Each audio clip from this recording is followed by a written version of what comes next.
wabarakatuh.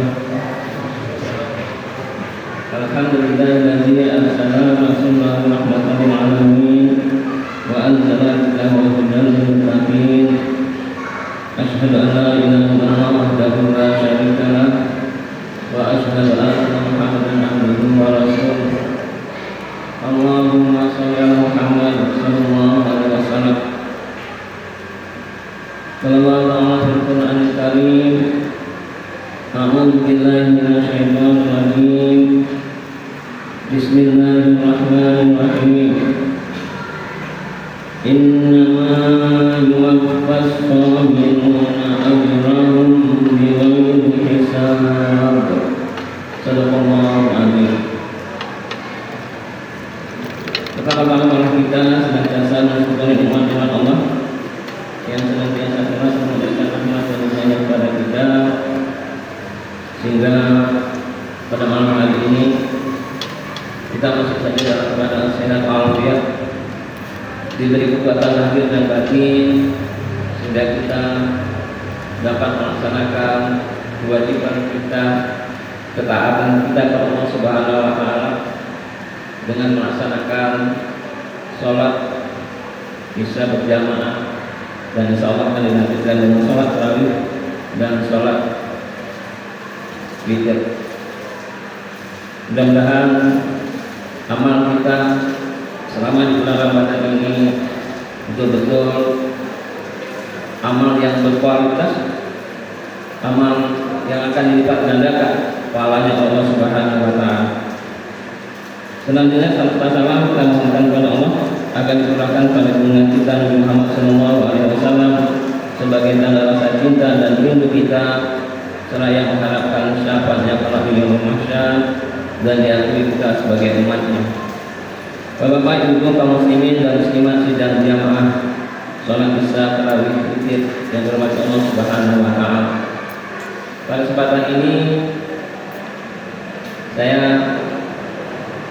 sudah disediakan judul oleh GKM, yaitu menjadi pribadi yang sabar di bulan Ramadan.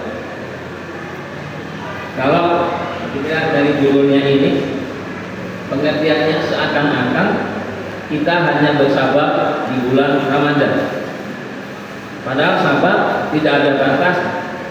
Di dalam Ramadan sabar, di luar bulan Ramadan juga sabar. Kalau dibatas-batasi sabar hanya berlaku di bulan Ramadan, kayaknya maunya kita di Ramadan saja terus supaya sabar terus. Bapak Ibu sedang jamaah yang dirahmati Allah Subhanahu wa Ta'ala. Sabar merupakan salah satu tanda bahwa seseorang itu beriman. Kalau nggak ada kesabaran dalam dirinya, dalam seseorang, maka hilanglah salah satu tanda bahwa dia beriman. Sebagaimana hadis Rasul yang diriwayatkan oleh Muslim, yang artinya sungguh mengajukan perkara orang mukmin. Sesungguhnya semua perkaranya adalah baik. Jika ia mendapat kebahagiaan, ia bersyukur. Dan jika ia mendapat musibah atau ujian, ia bersabar. Maka hal itu merupakan kebaikan bagi. Jadi dalam hadis ini Rasul menyebutkan ada dua sifat orang yang beriman: mendapatkan kebahagiaan dia bersyukur, mendapatkan musibah atau ujian dia sabar. Dua sifat ini bagi seorang muslim, seorang mukmin itu baik baginya. Jadi kalau BKM menunjukkan sabar di bulan Ramadan, karena memang disinilah pembentukan kesabaran seseorang itu akan nampak, akan diuji. Sabar artinya menahan diri dari sesuatu yang tidak disenangi untuk mencapai ridho Allah. Menahan diri dari sesuatu yang tidak disenangi untuk mencapai ridho Allah. Ini arti sabar, menahan diri dari sesuatu yang tidak disenangi. kita dalam menjalankan puasa dari mulai imsak sampai maghrib itu banyak hal yang tidak kita senangi, yang tidak kita sukai, tapi kita tetap bertahan. Enggak makan, tidak minum, menyebabkan kita lapar, menyebabkan kita haus. Panas hari, terasa kerongkongan mencekik kehausan, perut kelaparan. Tapi kita tetap bertahan. Tahan, lapar, tidak apa-apa. Haus, tidak apa-apa. Tahan. Untuk mencapai tujuan Allah, untuk menjalankan ibadah kepada Allah Subhanahu wa Ta'ala. Ini puasa yang menahan lapar dan haus. Didikan kita bahwa menjalankan ibadah kepada Allah Subhanahu wa Ta'ala diperlukan pengorbanan, diperlukan kita bertahan diri yang tidak kita senangi, tapi kita tetap harus melaksanakan itu. Banyak ibadah yang memerlukan itu. Pengorbanan kita, kesenangan kita harus kita lepas menjadi tidak senang. Sehingga dalam memilih dua kegiatan yang bersamaan yang ingin kita lakukan, maka pilihlah yang tidak menyenangkan kita, yang tidak menyenangkan hati kita. Jangan pilih yang menyenangkan.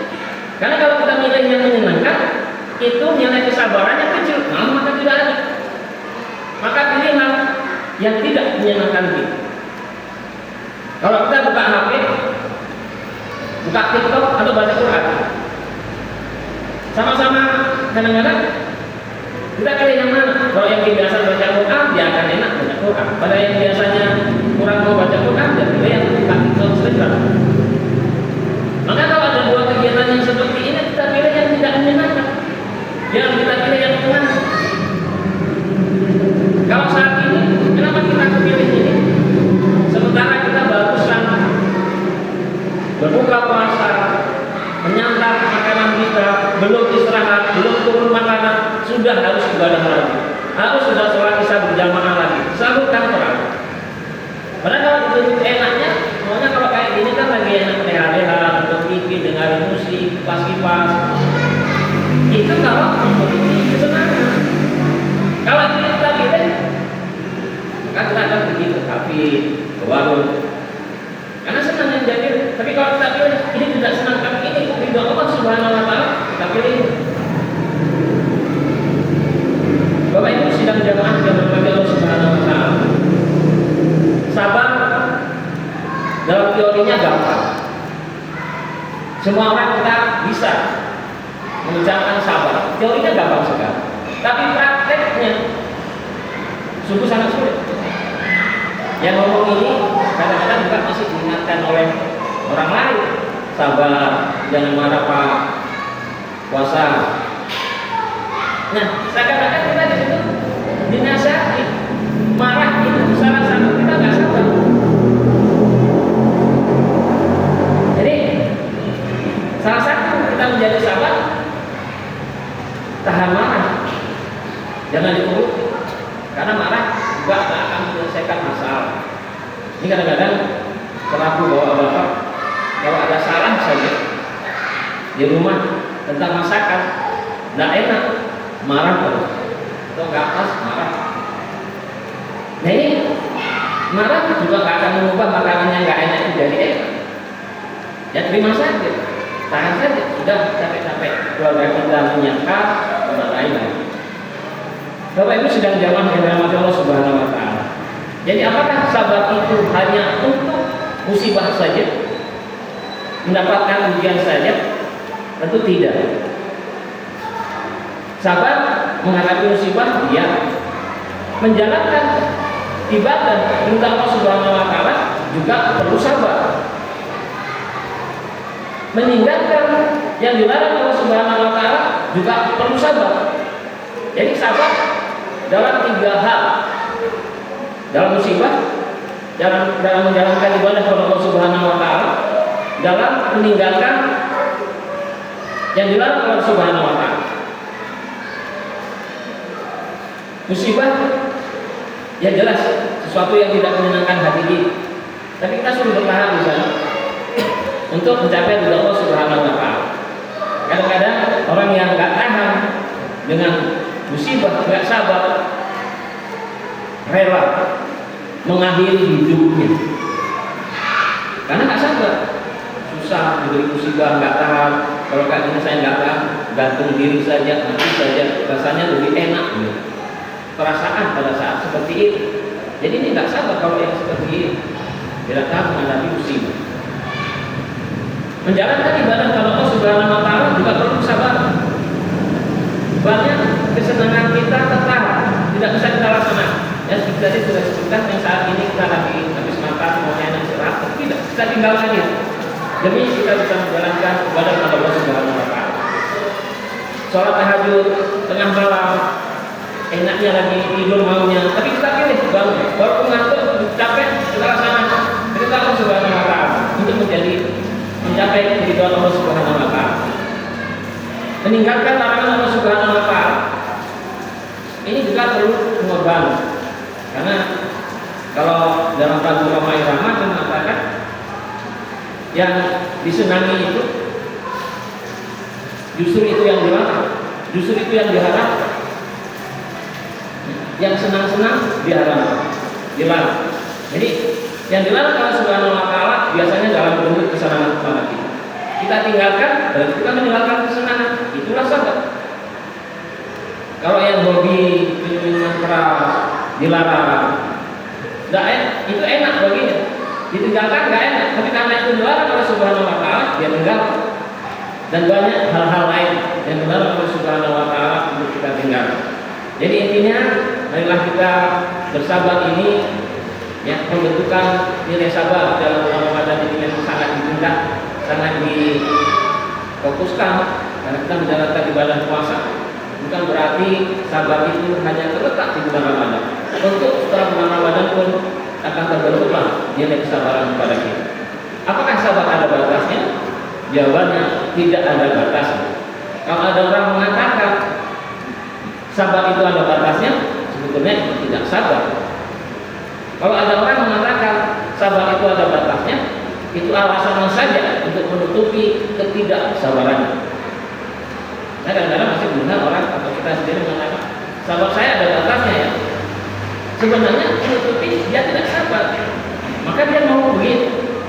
Jadi sabar kita sampai kita akhir hayat hidup kita harus tetap bersabar agar Allah memberikan pahala yang tanpa batas. Bagaimana firman Allah dalam surah Az-Zumar ayat 10, innama yuwaffas sabiruna ajrahum bighairi hisab. Hanyalah orang-orang yang bersabar yang disempurnakan pahalanya tanpa batas. Hanya orang-orang yang bersabar yang disempurnakan pahalanya tanpa batas. Begitu Allah menghargai orang-orang yang bersabar, diberikan pahalanya tanpa batas. Jadi batas kesabaran kita adalah sampai akhir hayat hidup kita, karena kita memang diperintahkan untuk beribadah terus sampai mati. Barangkali inilah yang dapat disampaikan. Mudah-mudahan kesabaran yang kita peroleh di dalam bulan Ramadan ini akan terus kesabaran sampai akhir hayat hidup kita. Terima kasih dan mohon maaf. Assalamualaikum